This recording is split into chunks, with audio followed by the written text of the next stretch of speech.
Hi friends, எப்படி இருக்கீங்க? எல்லோரும் நல்லா இருக்கீங்களா? இன்றைக்கி நாங்கள் மாங்காய் ஊறுகாய் போடுறதை பற்றி நம்ம பார்க்க போகிறோம். மாங்காய் எங்கள் ஊரில் உள்ள ஒரு மாங்காய் மரத்தில் சொல்லி வச்சு நாங்கள் பறித்தோம்.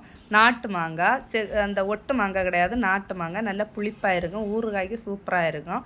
அந்த மாதிரி மாங்காயை நாங்கள் வாங்கி சின்ன சின்னதாக கட் பண்ணி அதை சின்ன பொடிசாட்டு, ரொம்ப பொடிசாட்டும் இருக்கக்கூடாது, ரொம்ப பெருசாட்டும் இருக்கக்கூடாது, பருவத்துக்கு கட் பண்ண அப்புறம் நாங்கள் அதில் மிளகு பொடி, கொஞ்சம் உப்பு, கொஞ்சம் வெந்தய பொடி எல்லாம் போட்டு நாங்கள் அதை கிளறி வைக்கும். கரண்டி படாமலே நாங்கள் அந்த கம்பால் கிளறினா அதுக்கு டேஸ்ட்டு வித்தியாசமாக இருக்கும்.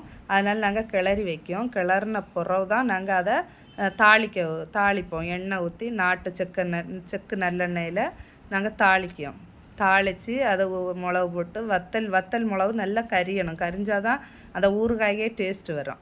நல்லா கரியதோட நம்ம நல்லா அதை வெயிட் பண்ணி நல்லா கரிஞ்ச அப்புறம் அது கரிஞ்சி ஒரு பருவத்துக்கு வந்த பிறகு தான் நமக்கு மிளகு பொடி, அதுக்குள்ளே மசாலா ஐட்டம் எல்லாம் நம்ம போடணும். மஞ்சள் பொடி, மிளகு பொடி எல்லாம் போட்டு அதை ஒரு பக்குவத்துக்கு ஆக்கி தான் அதுக்கப்புறம் மாங்காய் கட் பண்ணி வச்சுருந்தா மாங்காய் நம்ம இங்கே மிளகு புரட்டி வச்சுருப்போம் இல்லை, அந்த மாங்காயை அதில் போட்டு உப்பெல்லாம் போட்டு டேஸ்ட்டான ஒரு மாங்காய் ஊறுகாய் சூப்பராக சுவையாக கிடைக்கும். சூப்பரான மாங்காய் ஊறுகாய் ரெடி. அதை வண்டு கட்டி 3 நாள் நாங்கள் யூஸ் பண்ணி வச்சுருப்போம். உங்களுக்கு தேவைப்படுறவங்க கான்டாக்ட் பண்ணுங்கள்.